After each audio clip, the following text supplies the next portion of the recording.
ada ahlu baiti Rasulillah, ada alu Rasulillah, ada dzurriyyatu Rasulillah, ada itratu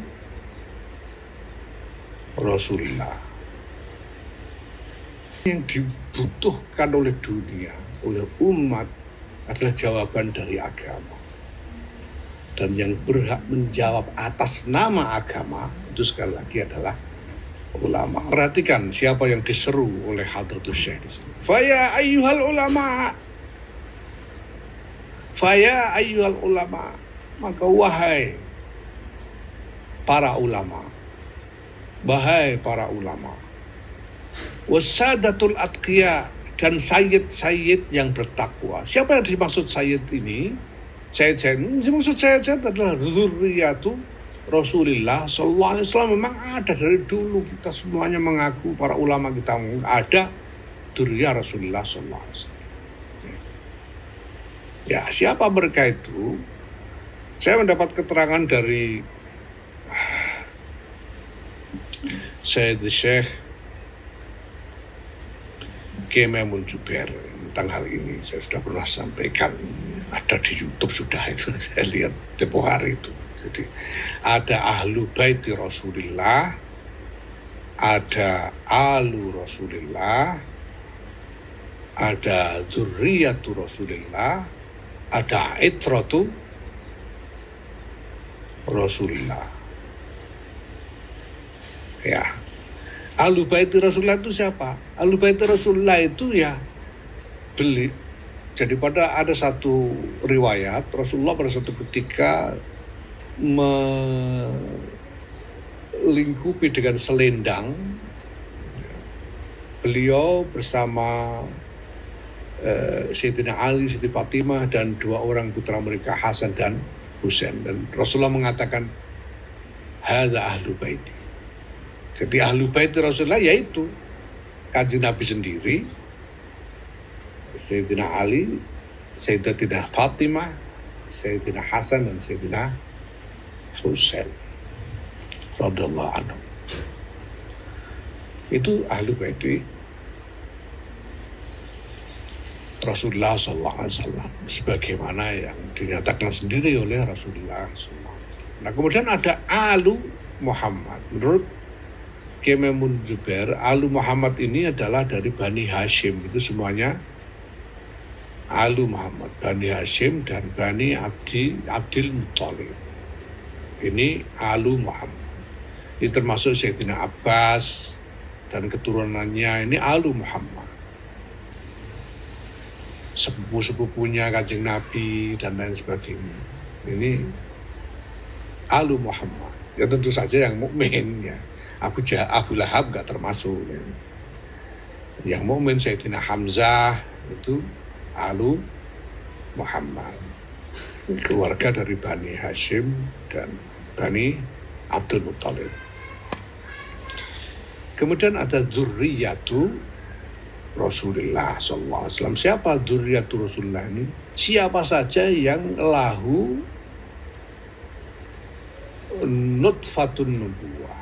Siapa saja yang punya garis keturunan baik dari laki-laki maupun perempuan, itu dzurriyyatu Muhammadin sallallahu alaihi wasallam.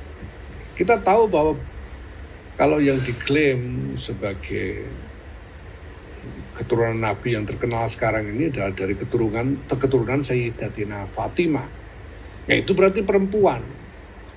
Yang dihitung itu dari nasab, dari jalur perempuan gitu. Ya. Makanya nggak dibilang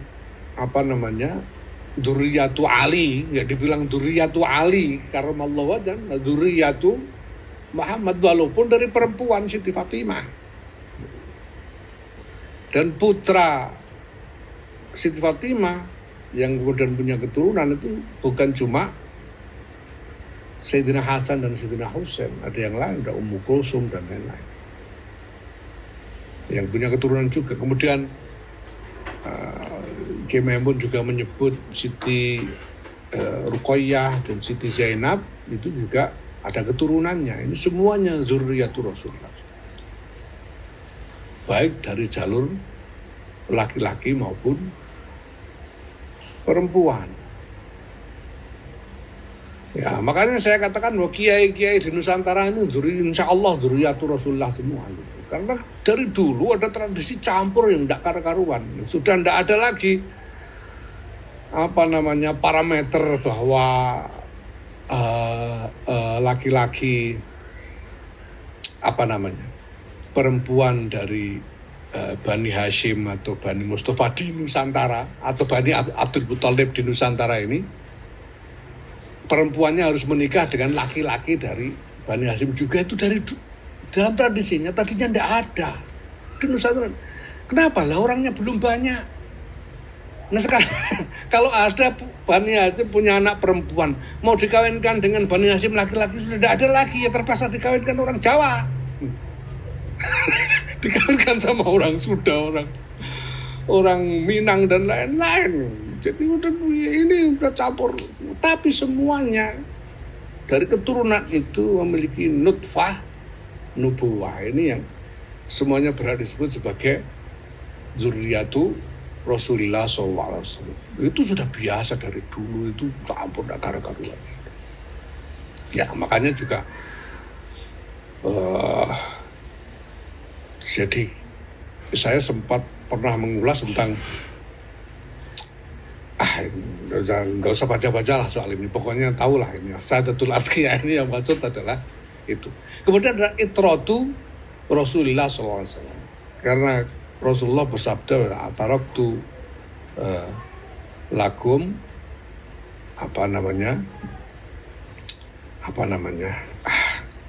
pokoknya aku meninggalkanmu dua hal.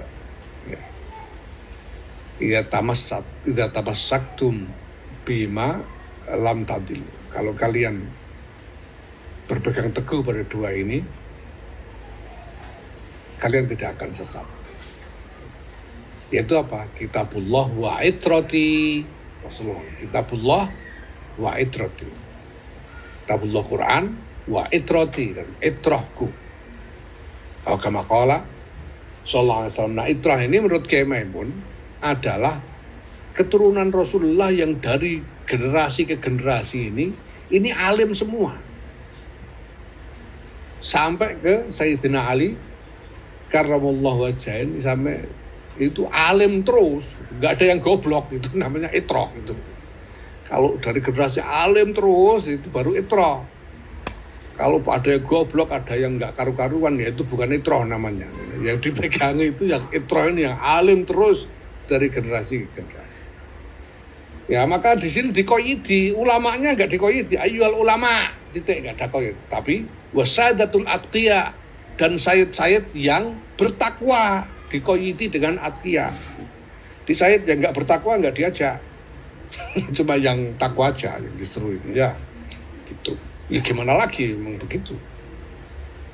Min ahli sunnati wal jamaah, dari kalangan ahli sunnah wal jamaah, ahli madhahibil a'immatil arba'ah, dari kalangan ahli madhabnya imam 4.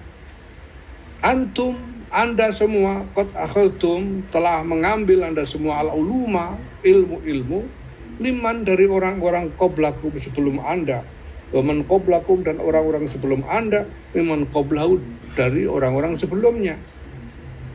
Bittisali sanadi, dengan sambungnya sanad ilaikum, kepada anda semua. Karena dalam tradisi ahlus sunnah wal jamaah ini sanad ini kunci. Tidak sah orang disebut alim kalau tidak jelas sanadnya, gitu ya. Itu tidak sah. Sanad ini kunci. Saya sudah terangkan sejak awal ketika bicara tentang Rasulullah sebagai sirajan munira, tentang sanad ini. Ini kunci. Karena agama tidak boleh ngarang sendiri itu. Sudah sampaikan kemarin. Agama tidak boleh ngarang sendiri. Sanad ini kunci. Ini bagian dari keyakinan Ahlus Sunnah wal Jamaah. Ulamanya, ulama Ahli Sunnah yang dianggap termasuk dalam ulama Ahlus Sunnah wal Jamaah ini, ulama yang punya sanad. Kalau ndak punya sanad, cuma nemu dalil dari sobekan koran, dari sobekan kalender dan sebagainya, ya ndak termasuk ulama ahli sunnah wal jamaah, walaupun mungkin alim. Tapi kalau ndak ada sanad, ndak. Ini sanad penting. Nah, karena di dalam Ahlussunnah wal Jamaah ini mereka yang punya sanad ini yang punya wewenang keagamaan. Ya. Mereka ini punya sanad. Ya. Wa tanzuruna amman ta'khuduna dinakum, dan Anda semua telah mewaspadai dari mana, ya, amman dari siapa, ta'khuduna Anda mengambil dinakum agama Anda. Jadi ulama Ahlussunnah itu kalau mau berguru itu tidak sembarangan. Guru itu nyari guru yang jelas sanadnya dan kemudian juga jelas baik akhlaknya. Itu doktrin Ahlussunnah wal Jamaah. Kalau nyari guru sekedar nyari di YouTube itu juga bukan Ahlussunnah wal Jamaah. Nyari yang jelas sanadnya dan jelas baik akhlak, jelas mulia akhlak, itu guru. Ya, nanti ada dalilnya itu. Ya. Jadi selalu hati-hati dalam memilih guru, karena dari gurulah kita mengambil agama. Kita mengambil agama ini dari guru, dan agama itu saya sudah bilang tempo hari tidak cuma soal pemahaman akal, tidak cuma soal laku lahiriah, tapi ada dimensi ruhaniah yang paling menentukan di situ. Nah, karena para ulama ahli sunnah wal jamaah ini disiplin di dalam doktrin sanad dan doktrin meneliti guru-guru ini, maka mereka punya wewenang. Jika dikatakan fa'antum, maka Anda semua adalah khazanatuha, gudang-gudangnya ilmu, wa abwabuha, dan pintu-pintunya ilmu. Wala tu'tul buyuta, dan janganlah kalian semua memasuki rumah illa min abwabiha, kecuali dari pintu-pintunya. Faman, maka barang siapa ataha, memasuki rumah-rumah, min ghairi abwabiha, tidak dari pintu-pintunya, orang macam itu yang masuk rumah ini rumah itu masuk tapi tidak lewat pintu, itu sumnya dinamai sarikon, maling. Jadi masuk rumah itu lewat pintu, kalau masuk rumah sana rumah sini nggak lewat pintu, lewat gendeng semua, maling namanya gitu. Gitu. Nah ini kenapa? Ini yang pertama-tama diajak. Karena yang dibutuhkan oleh dunia, oleh umat adalah jawaban dari agama. Dan yang berhak menjawab atas nama agama itu sekali lagi adalah ulama. Maka Hadratus Syekh Muhammad Hasyim Asy'ari memulai semua ini dengan menyeru para ulama.